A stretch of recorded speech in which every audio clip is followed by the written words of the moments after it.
جو چیز اللہ کو پسند ہے اس میں سے ایک بہت ہی اہم چیز ہے گڈ کیریکٹر، اچھا اخلاق. اور جو چیز اللہ کو پسند نہیں ہے، جس سے اللہ اور آپ صلی اللہ تعالیٰ علیہ وسلم کو نفرت ہے، وہ ہے بیڈ کیریکٹر، برا اخلاق و کردار. آپ دیکھیں گے کہ مسلمان آج سب سے زیادہ برے اخلاق و کردار کے حامل ہیں. اچھے اخلاق والے مسلمان آپ کو لاکھوں میں ایک ملے گا، ڈھونڈنے سے بھی نہیں ملے گا. لیکن برے اخلاق و کردار والے مسلمان آپ کو ہر جگہ نظر آ جائیں گے. کون سی ایسی خرابی ہے، کون سی ایسی بد اخلاقی ہے جو آج ہم مسلمانوں کے اندر نہ ہو؟ جھوٹ، غیبت، چغل خوری، دغا بازی، دھوکہ بازی، کبر و غرور، ایک دوسرے کا حق ماننا، ایک دوسرے کے پیچھے پڑنا، ایک دوسرے کے زمین پر قبضہ کر لینا، ایک دوسرے کو مارنا پیٹنا. کون سی ایسی خرابی ہے جو آج ہم مسلمانوں کے اندر نہیں ہے؟ اور جس کا نتیجہ یہ ہے کہ یہ جو ہمارے ملک والے لوگ ہیں، جو غیر قوم والے لوگ ہیں، وہ ہم سے نفرت کر رہے ہیں. وہ تو اپنی جگہ ہے، وہ اسلام سے نفرت کر رہے ہیں. جی ہاں، یہ اسلام سے جو آج غیر قوم والے لوگ نفرت کر رہے ہیں، کیوں؟ مسلمانوں کے اخلاق و کردار کی وجہ سے. ہم مسلمانوں کے اخلاق و کردار کی وجہ سے. وہ تو یہی کہہ رہے ہیں، ڈائریکٹ کہہ رہے ہیں کہ جب مسلمان ایسے ہیں تو اسلام بھی ویسا ہی ہوگا. جب مسلمان ایسے ہیں، جب مسلمان چور ہیں، ڈاکو ہیں، لٹیرے ہیں، دھوکے باز ہیں، دغا باز ہیں، تو اسلام نعوذ باللہ ویسا مذہب ہوگا. اس لیے کہ ہر کوئی تو کتاب کھول نہیں سکتا نا، ہر کوئی تو قرآن نہیں پڑھ سکتا ہے.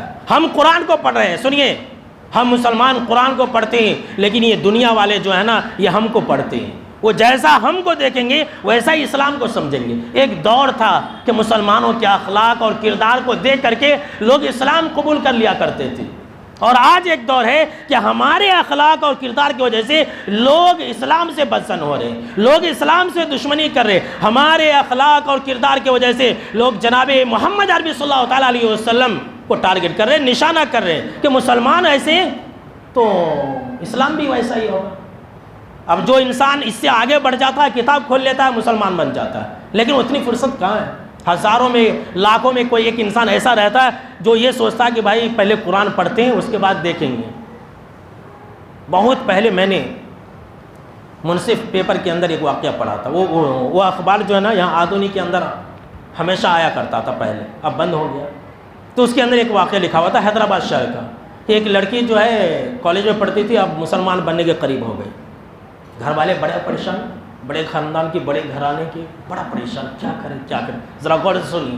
اس کے باپ نے کہا کہ اچھا بیٹا اسلام قبول کرنا چاہتے؟ کہا ہاں کرنا چاہتے ہو. بچے بھی خوش ہو گئی.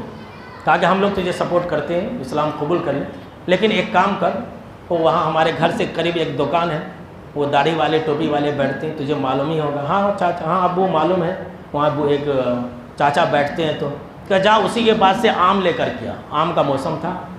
جا ذرا بولنا کہ اچھے مہنگے اور کوالٹی کے ہمیں آم دو، لے کر کے آؤ. بچی گئی، پیسہ وغیرہ لے کر گئی. جا کر کے اس مسلمان کو، داڑھی والا ٹوپی والا جو تھا، اسے بولی کہ مجھے اچھے مہنگے اچھے کوالٹی کا آم دو، تجھے جتنا پیسہ ہے سب دیں گے. لے کر کے وہ آ گئی. سب لوگ بیٹھے ہوئے تھے. اس کا باپ جو ہے بچی کے سامنے میں، پورے لوگوں کے سامنے میں اب جو ہے آم کو کاٹنا شروع کر دی. جب آم کو باپ نے کاٹا تو جتنے اچھے تھے اس سے دگنا تگنا جو ہے آم خراب نکلا، سڑا ہوا نکلا. پیسہ تو فل لیا، اور دوسری بات یہ تھی کہ وزن میں بھی آم کم تھا. تب باپ بولتا ہے کہ دیکھو یہ مسلمان ہے، یہ اسلام ہے، اسلام کا ماننے والے لوگ ایسے ہی چور ہوتے ہیں، وہ چکے ہوتے ہیں جو ہر چیز میں دھوکہ دیتے. دیکھو اس نے تمہارے ساتھ یہ کیا، تم اس مذہب کو قبول کرنا چاہتی ہو؟ تو وہ بچی بولتی ہے کہ نہیں مجھے اسلام نہیں چاہیے، میں اسلام قبول نہیں کروں گی. داڑھی ٹوپی والے کے اخلاق اور کردار نے ایک انسان کو اسلام سے دور کر دیا. آج یہی ہوتا ہے. اب